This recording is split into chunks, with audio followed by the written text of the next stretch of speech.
Hey guys, so I've been having fun showing you all my crazy messy on mode 3 stuff, and but for this video I want to talk about playing some Wayne Shorter tunes. So before I was into the wacky messy on modal improvisations, I've played a lot of straight ahead jazz tunes. Actually, okay, so my growing up, I was like a shredder kid, and I had all the Tony McAlpine and Yngwie, and I loved all that stuff. And then when I got to college and I went to UWEC, I was undeclared, and I was not a music student, but I got into the big band, and they have a fantastic bunch of students there. It's kind of a famous jazz school that the director, Robert Baca, he was a trumpet player with Buddy Rich and Frank Sinatra for years, and then he started teaching at this university, and he would go all around the tri-state area and find all the little high school kids that were, little Charlie Parkers, little amazing kids, and they would come in and they would be able to like rip jazz as freshmen. And so I watched those guys play and hung out with them. I played in the jazz band for a couple semesters, and at that same time, so yeah, I graduated high school in '95. So that's like when the grunge rock wave was in full effect, and so all my dreams of becoming a shrapnel shredder were shredded, and I basically got really interested in jazz and spent a long time studying that. And then I just really started I got into that messian stuff at about the age of 39 or 40. But up until that point, I was a gigging jazz musician in Austin. I guess I started off being interested in fusion. I went from kind of like shredding in prog to fusion, and then from there I got into kind of more modern straight ahead jazz. I was a huge Wayne Shorter fan, and then a little bit later than that, I started listening to there's a bunch of jazz players in Austin. There's kind of this clique of players that are into early jazz, and I developed a real love for things like Louis Armstrong's Hot Fives and Hot Sevens, and I learned a lot of those solos. And I learned a lot of Barney Kessel solos and arrangements, all by ear. And I got into Django Reinhardt and learned a bunch of his solos and a little bit of, Charlie Christian. See if I can remember this.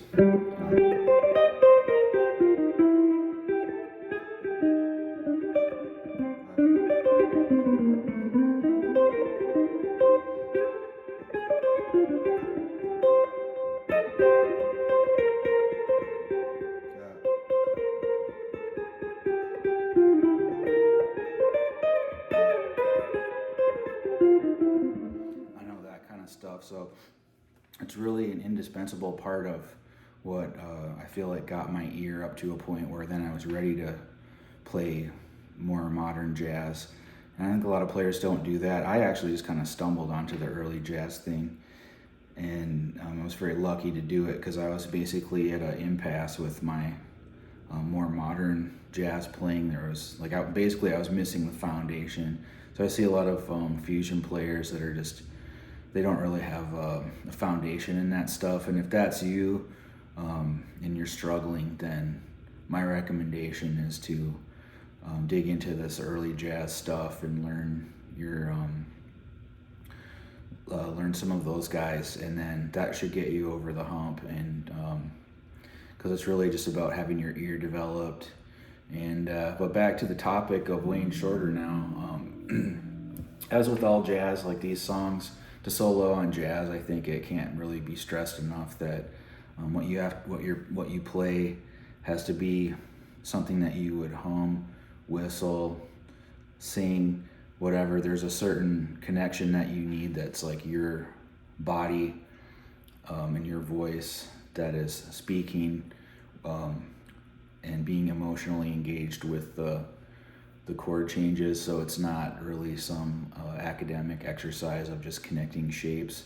It's a thing you're like trying to sing through the changes and find not just any old thing that works, but try to target the very strongest notes that you can find at all times. So and as far as this Wayne stuff, there's I think there's a lot of mystery about how to do it. You know, for a long time I just had his Blue Note records and I would just sit and marvel at them and listen over and over and over, but I really had no idea what they were doing, what the musicians were doing. I just knew that it was super cool. And it was a while before I got my hands on some books and saw the actual lead sheets for like Wayne Shorter tunes. So I accidentally ordered this mini reel book. I thought it was full size and it was like a good deal on eBay for like $24 or something, and then it came and I was like, what the hell? So I don't think you could use this on a gig. It's like the writing is so small, but I'll show you a chart for the song that we're gonna play here. Anna Maria is the first one. I like this song a lot. Where the hell is it? Okay. And so it's kind of a long chart, but if you get your hands on a real book, this has some Wayne charts in it. And then the other thing that's real cool is this Wayne Shorter Abersol play along. It's a play along book, and then so it has a CD and stuff, and that's useful, very useful. And I sat and played along with that for many hours. And but yeah, it's got his lead sheets are in here, and they're, you know, edited by Wayne, so they're the right chords. And I just found it fascinating to see the actual chord changes. And there's times when, you know, there'll be like, you know, let's take was it Herbie's solo in Witch Hunt, and on the lead sheet it just says, you know, C minor chord, and he's playing like all this stuff that, you know, who knows what it is. I didn't transcribe it, but it's a lot of notes that are not from C major. But anyway, you can see the chord symbol they're looking at, and then you can try to learn some of the solo lines and try to analyze them against the chord, and you can see when they're you know, a lot of times they superimpose harmonies. They superimpose a lot of harmonies with when Wayne was in the Miles Davis Quintet, and songs like ESP and Orbits and stuff like that. They'll be, you know, it might say E altered, you know.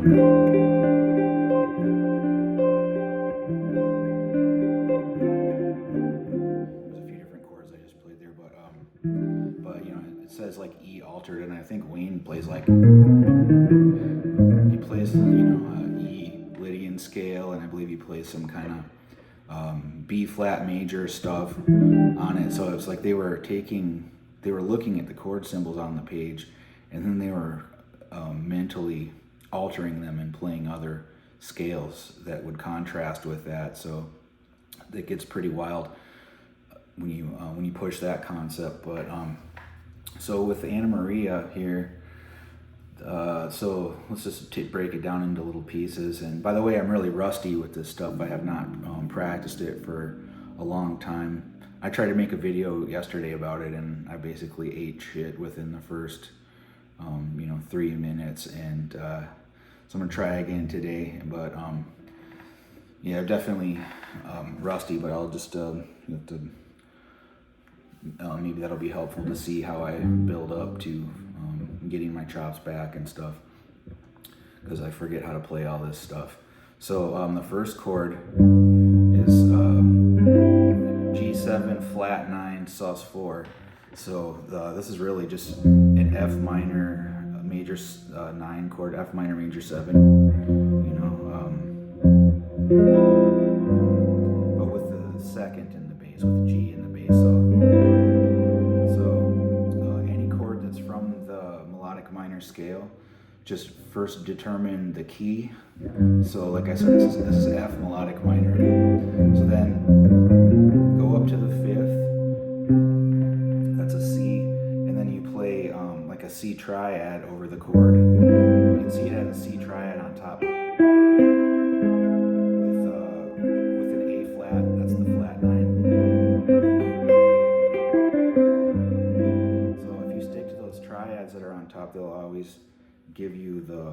the one that you are probably going to be outlining in your line, and that'll help you get right to the harmonic center of the chord.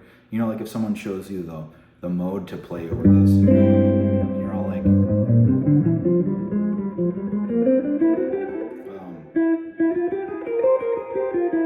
there's kind of too many notes in it, and it doesn't really show you what the center is. So you want to, I think, target the triad. So instead of thinking about scales and modes, that's a secondary consideration. The primary consideration is first to locate the triad. And then, so when someone plays this chord, and then you can just go, you know, and immediately you've targeted all of the strong notes in the chord. And in the case of melodic minor harmony, which is what this chord is, it's the second mode of melodic minor. You take that triad, then you fill it in with the major pentachord, the first 5 notes of the major scale, and then down from the root, it's like a minor scale. So if you play this little lick and you reference this lick, see, it's root, minor 7th, minor 6th, and then 5th. So the bottom half of the scale is major. The top half is minor. That gives you melodic direction and gives you fill-in notes, extensions of in between the scale tones. So to play on this chord a little bit, see. So it's actually not very hard. So I guess I'm demystifying you know, how to play on this kind of stuff, and it took me a long time to figure this out, but and again, just playing what you would sing or what you hear in your head. So you're not really thinking of ideas. The ideas just pop into your head. They should pop into your head naturally after you familiarize yourself a little bit with these shapes. And then the real trick that takes some practice is being able to hear those notes and then know exactly where they are on your fretboard and get to them right away without much or any hesitation. So so you can get to the process of, you know, singing over the chord changes. So, and as you know, with songs that have a lot of chord changes, you're actually kind of hemmed in a way, because you only have like one bar to play over those chords, so you don't need a whole lot of vocabulary. You just need like a few notes, sometimes just 2 or 3, or even just, you know, one good note is better than running a bunch of scales or playing things that are overly chromatic all the time. A lot of players try to do that. They think, I mean, I used to do that. They think that that jazz has to be highly chromatic.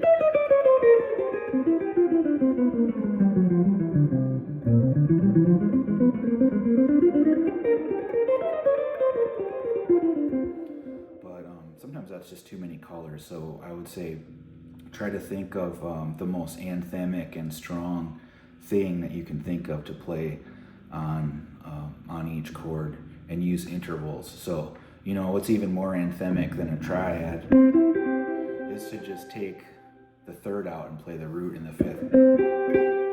You know, think of every like really strong theme, like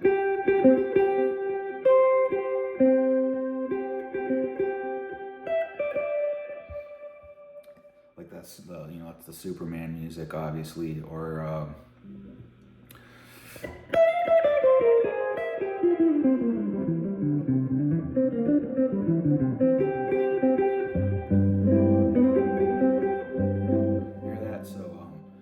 just go for anthemic stuff, and then when you want to play chromatic lines and things, you can throw that in to taste, but it's really got to be, you know, something that you would sing. So that's just we're 14 minutes in now, and 15 minutes in, and I've only talked about the first chord, so I'm going to try to keep moving. But so there's the first chord. It's a C major triad. See that sharp 5? It's actually a flat 6, sorry.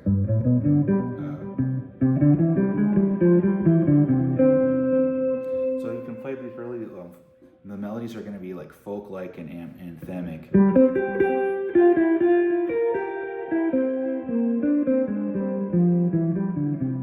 don't know if that fits the bill, but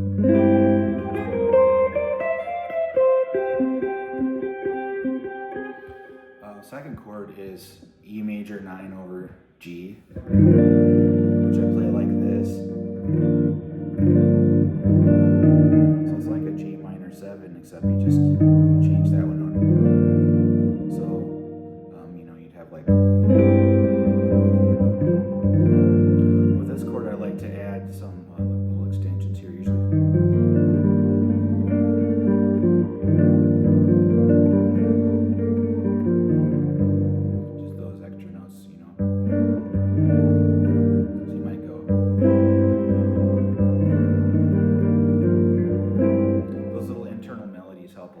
But that's the vamp at the beginning. So that chord, I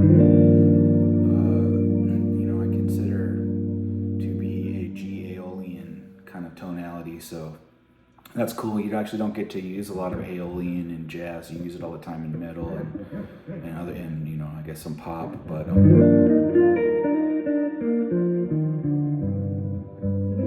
yeah. So getting between those two chords, you have the C triad.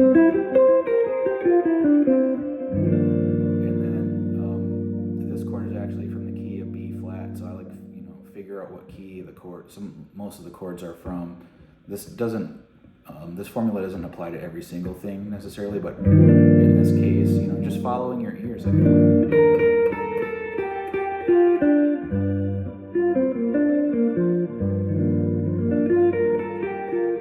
I'm kind of playing a very basic B flat.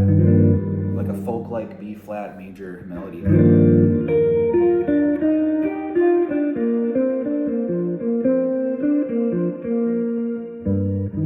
Sounds very serious when played over this chord though.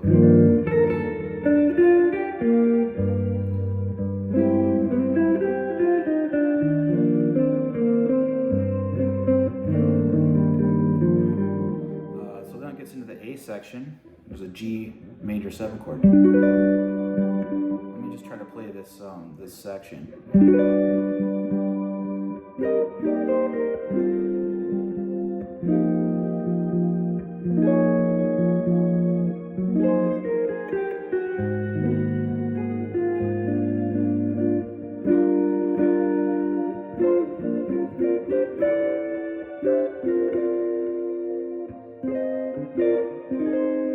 Back to the vamp.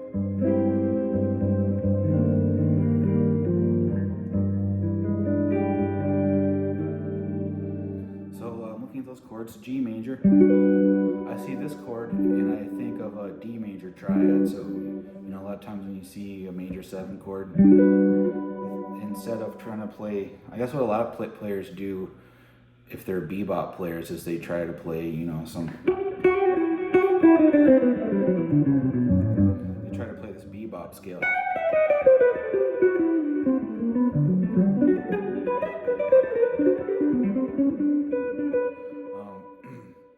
But for this kind of stuff, I don't think you use a lot of. I like it better when people don't try to bebop over stuff that's not bebop. So, so like a D triad though.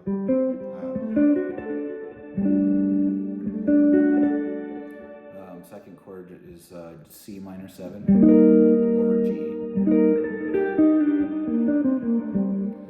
So that's almost like an R&B kind of change. It goes from G major to this chord that's could again be seen as G Aeolian. So the thing to keep in mind when you're traveling from one chord to the next, when they're modulating, is that you need to find a very strong first note. Just think about the first note of the chord that you're headed to. So if I'm playing a G major 7 here,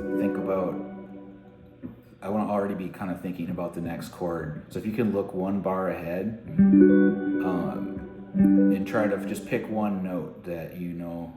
So if you find one note that's in both scales, for example, like, this is like. the G is now the fifth of a C minor chord, so that's what kind of makes it smooth, the playing over the changes. The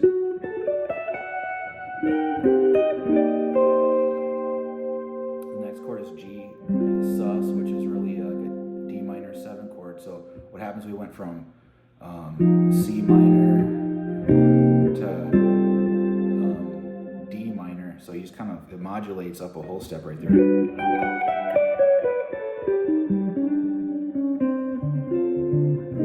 then back down, back to G, back to C minor. And then it goes to B flat minor. It says D flat major 7 over F. But this,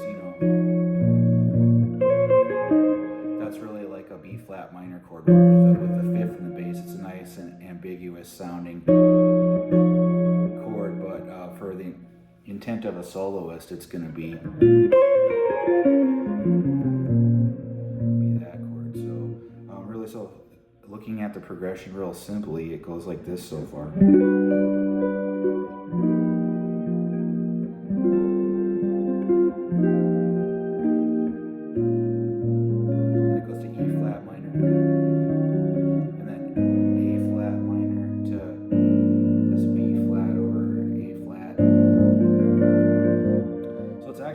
Simple if you just look at the shapes, because if you just were to stick to play over a G major 7 chord, and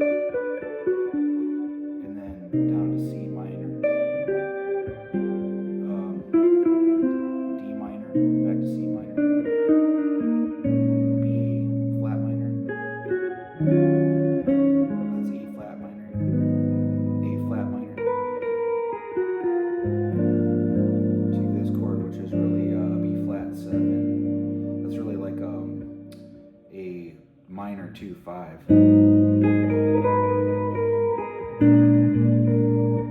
Or 4/5, which is a 4 is like a 2, because they're like really similar chords looking. It's just like one of those, which is the same as. So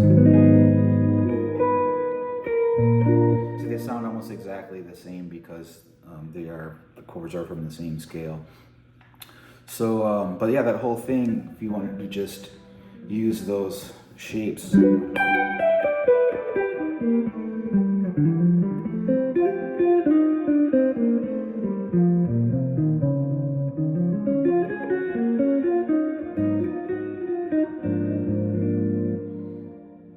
there you go, that's the first part of the A section. And then it goes to G minor 7 to C7 sus 4, which are the same chord, just a different note in the bass. So you as the soloist will be looking at that, and I'll look at the second chord, and you can almost just ignore it because it's sort of the illusion of a new chord, because they give you a different bass note, so your ear can pick up that something has changed, but yet the whole thing, you're still playing G minor 7.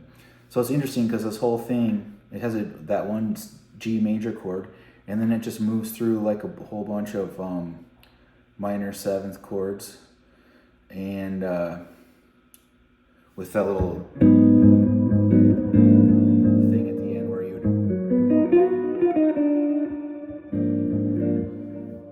So when it goes to the B flat over A flat, you can target the third of B flat, which is a D note. So then it automatically sounds like you know what chord you're playing.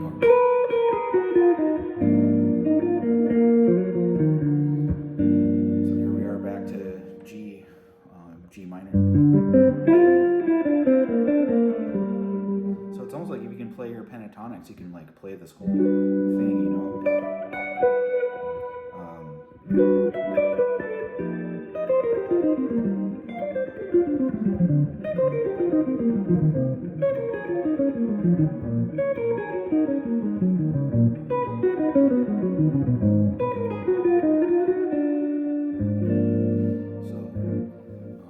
It's actually kind of easy.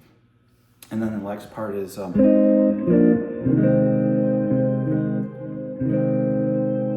did I skip something? Oh yes, I did. So D over C,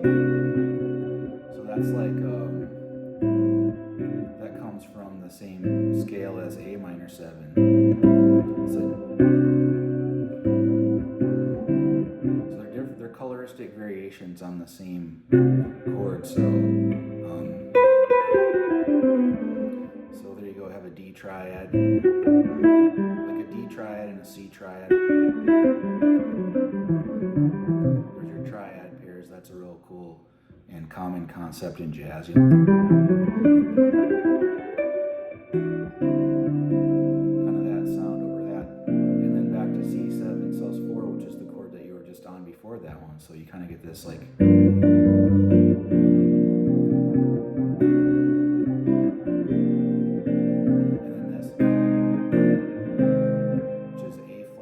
C.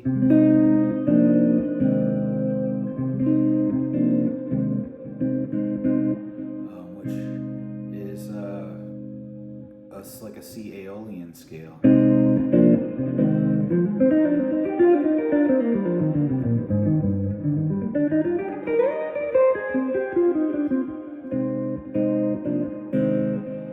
then back to the vamp.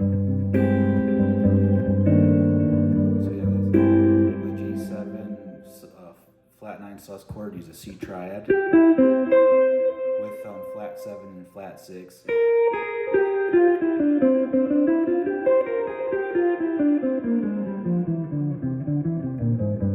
And then this is the B, this chord. We were using B flat Ionian, B flat major over that. Think about putting the larger intervals in there as opposed to bebopping.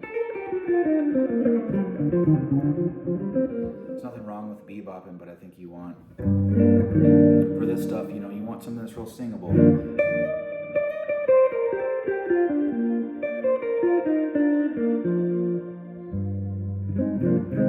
So now we're into the B section. Once again, it starts with a G major chord. Oh, dang it, sorry. And then it goes to G7 sus4, which is what we already played in the previous section. And then this is F sus. Then there's a wrong chord in the book. This is supposed to be this chord is a C7 over E. They have E flat over E7 flat 5. I think that's right. So yeah, it goes. In fact, let me play the melody to this part. So it goes like. Let's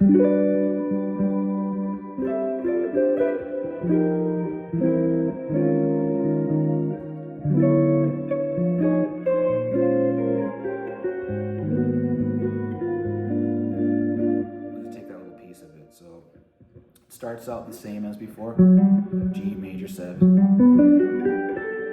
And then G7 sus4, which is like a D minor, D Dorian with G in the bass. So really like the.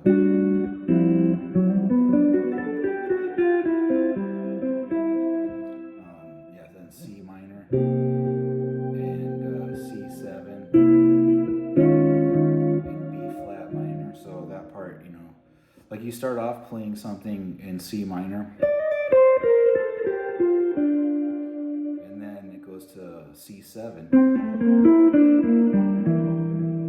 and then down to this E flat sus, which is really B flat minor.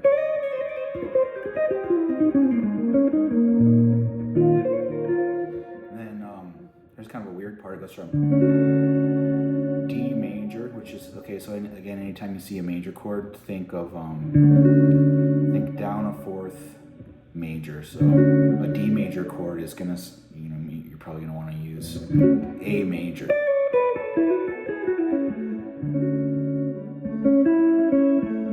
how nice that sounds? Then there's a little. This is 5 of B flat minor 7. So what do we do there? That's G flat melodic minor. We'll do the triad conversion thing. So that's going to be actually a D flat triad with added flat 7 and flat 6. So none of these chords, even an altered dominant chord, don't even worry about like the altered scale or whatever. You'll automatically be playing the altered scale when you convert it to the parent scale that it comes from, which gives you the harmonic center of the chord. So then you don't have to meander around in some mode. You can just be like, oh. You can play something. You can stick to your theme of folk-like, anthemic.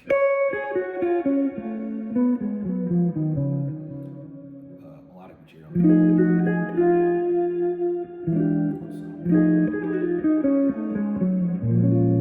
Connected to the B flat minor. And then now it kind of goes back to what it did last time. To the A flat minor. To this, which is really a B flat 7 chord, but it's written B flat over A flat. That's an inversion.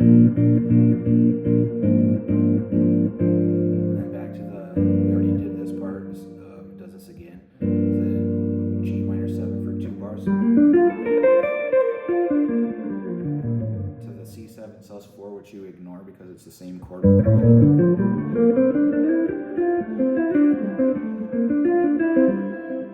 Like if you want to use a C and B flat triads over this whole thing, that's really kind of a cool thing to do. Like here's a little Branford Marsalis lick. He actually plays it in the same key in what is that song? Fortress Around Your Heart by Sting. This is in the fade out.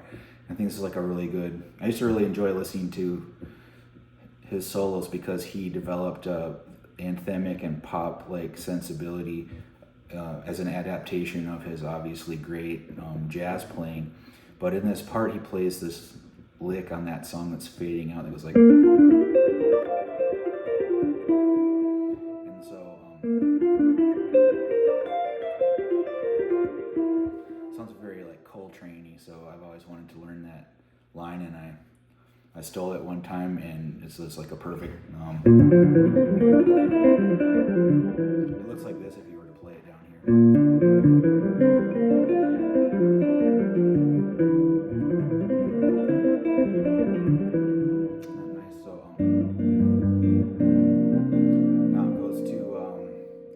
Flat major. I should play the like melody of this section. So it goes. Let's see.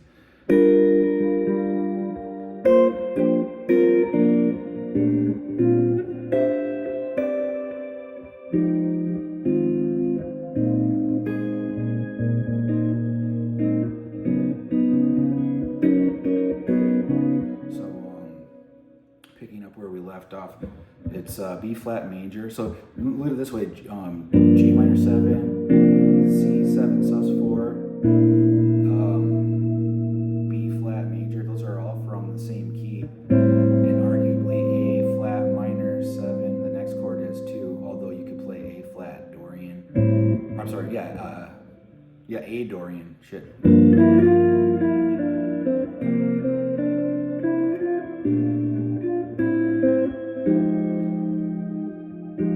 So the first real modulation there is to F minor 7. So the point I want to get across is that don't think of all of these things as different chords. They're really all the same chord being played in different keys. So it's kind of an illusion, what are the changes? The key changes, but if you can play on a G minor 7 chord, then you can play on a minor 7 chord and a B flat minor 7 chord. And this song has all of those chords in it. It has A flat minor 7, C minor 7, D minor 7. So, all you have to do is get familiar with playing them in different positions. So, so you're playing over A minor 7. And again, where you have to target, when you're playing your line, think ahead a little bit, and all you have to do is land on one good note when you get to the point where the chord changes, and then any line that you build off of that note is going to work. And if you can make it rhyme, make the shape, the contour rhyme with what you did, even better, but it's not necessary. But there is kind of a thing where, like, if I'm playing along over A minor and I go, and then it goes to the, at this F minor chord and I go, there I took a pattern and just made it change keys, like right in the pattern. So you just keep going from wherever you were.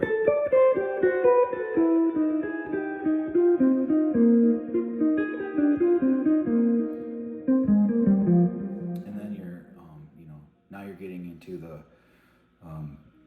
into like a poetic thing. You're taking one shape and I call that shape rhyming. There's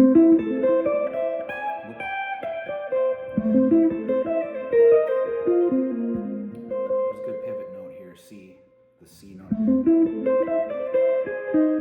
That's a really strong thing. If you pick out a note that is a common tone between the two chords, then you can be like, that automatically sounds really strong.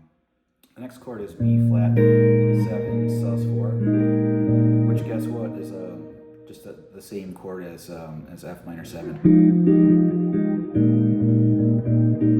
So again, that's sort of like a fake chord change. You can just keep tooling along over F minor. Use the Branford lick. And then D flat 7 sus 4. By the way, I don't expect you to learn all the chords off of me telling you them and you memorizing them. You have to get this book, and just look at it and you'll see. But I'm going through each of the chords and explaining what to do. So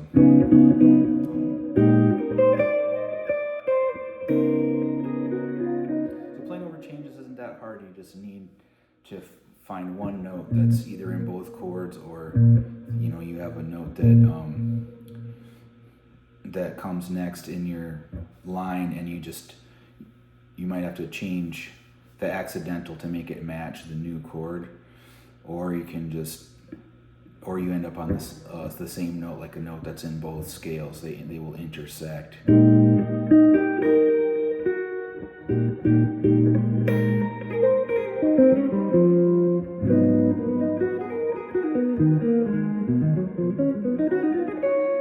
There's the Branford lick.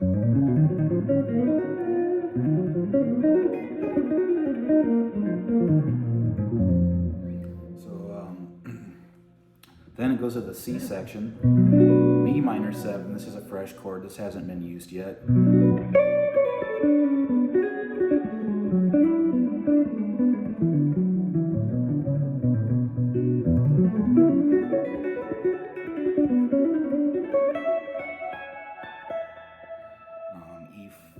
E flat minor 7 again. We played on this chord before.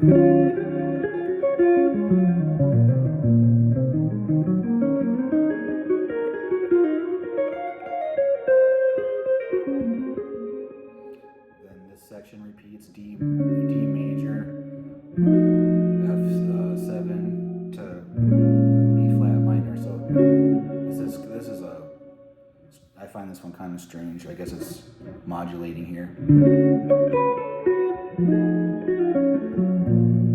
So that's pretty smooth though. A flat minor 7.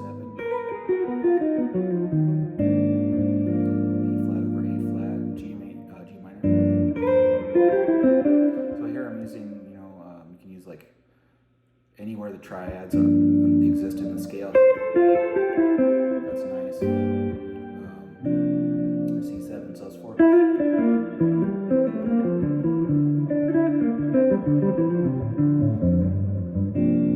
B flat minor, A minor, F minor 7, just like before. So B flat major 7.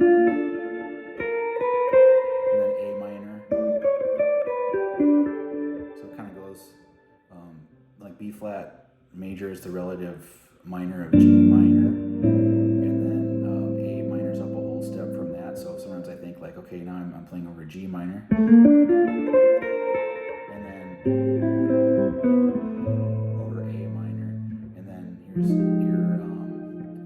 minor 7 chord. I like to play the ninth and then the fifth, which is above that. Those are always real strong. And the next chord is E minor 7. So you sort of play something on F minor to and then down a half step to E minor. So that's actually not too hard. And let's see what the heck happens next. Oh, that's back to the vamp. So that's your C triad. To E flat major, which is we're playing B flat Ionian over that, or just think of G Aeolian.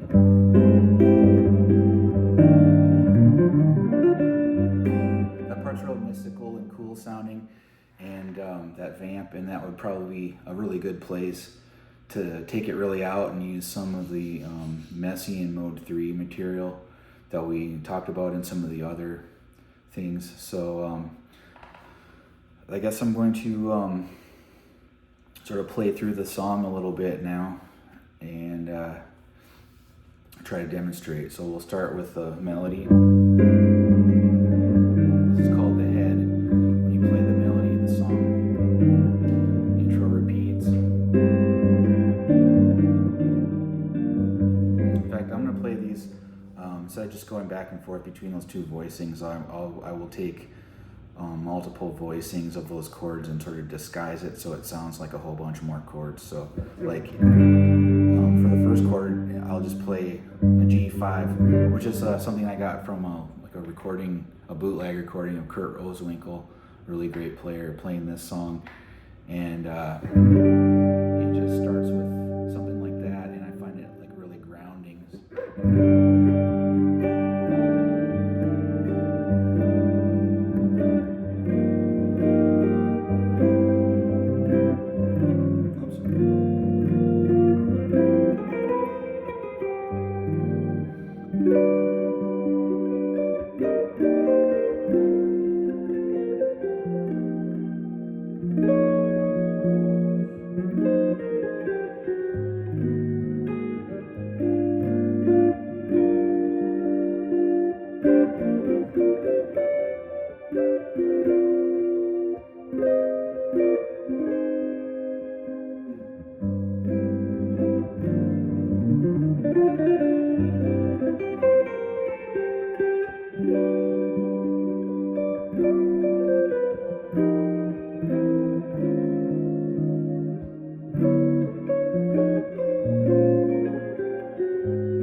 Wow, that's fun. So anyway, thanks for bearing with me through this, and hope you have fun playing Anna Maria by Wayne Shorter. Take care.